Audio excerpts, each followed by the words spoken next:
to do some other things. And the problem is we stayed in the same place too long doing the same things over and over again. Because this is the method that somebody else uses. This is the way that I seen them do it. But God is saying it's time for you to take the roof off. The alternative method. We want success, but we want to do it the same way everybody else is doing it. We want to grow. We want finances. We need this. We need a healing. This ministry is not like any other ministry. Amen. However God give it to us, that's what we do. We decide we want to go outside and stand in the parking lot and sing all day to bring in souls, and that's what we need to do. Just because another church don't do it don't mean that it won't work for us. Amen. We have to get to a place where we can hear God's voice clearly. These people had to hear God. They had to go and evaluate everything that was going on around them. Okay.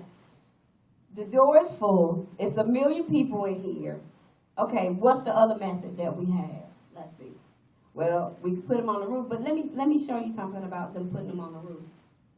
You can have an idea, but you got to have strategic planning. And that's when we mess up. Okay, we get outside the box. We're going to start this church and do it how God say do it and da-da-da-da-da-da-da. That's what we do. And then you know what happens? We get going, and we're trying to do it like, well, they go outside and they evangelize on the corner. Well, they go to the feed the homeless, and they bring up people. Well, let me help you. We may go stand out on the corner. Pastor, one thing I saw him do, he changed something that I thought was very interesting. He would go out, and the plan was, every time we went out, we're going to give out at least three flyers with the people that we come in contact with to invite them to church. And what he was doing was, each person, and it was more than three, trust me, he would spend like maybe 5 minutes and our church office, and then I watched him this weekend. Come visit us sometime. Come visit us sometime. Come visit us sometime. He hit more people come visit us sometime than he did spending all that time talking. And with the more you hit, how do we know out of 10, 7 won't come?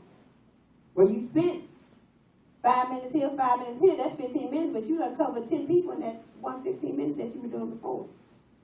You got to change your method. But when you change your method, you got to know that this is a method that God has given you. Because it'll work for you, may not work for her. And that's what they said at this point. Okay, going through this door is not working. Let me tell you something. I want you to take a visual picture. This building is full. Everybody's trying to get to Jesus. So even though there's a jam pack at the door where they can't get in, imagine how many people were around him that they could not get to him. So when you take an alternative method that doesn't look like anybody else's way, guess what's going to happen?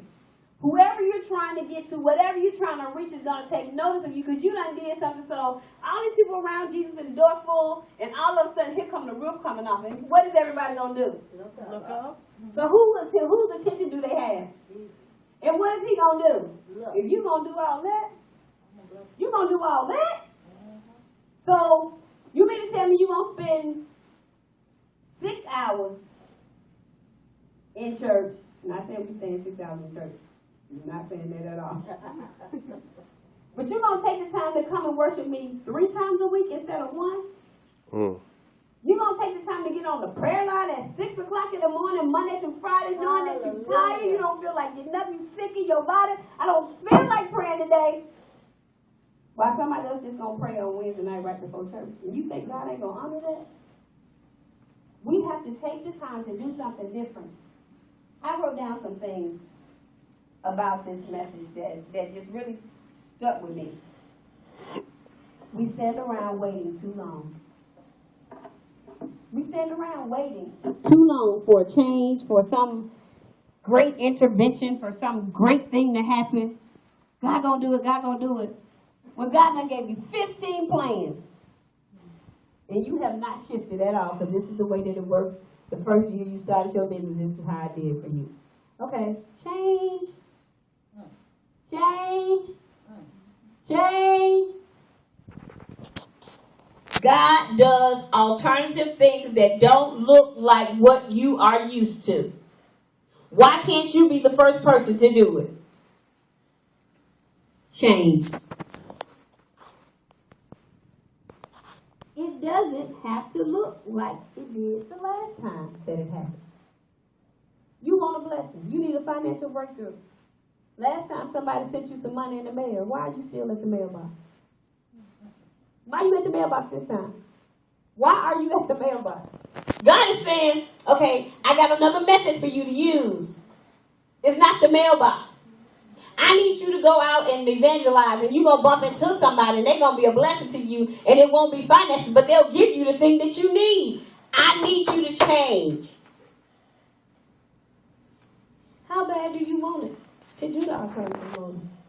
Alternative method. How bad do you want it? I'm going to give this testimony. When the Lord told us to start this ministry and to leave Richmond, all of our friends thought we were crazy. Not so much crazy. They thought we were going to start a church, but just get up and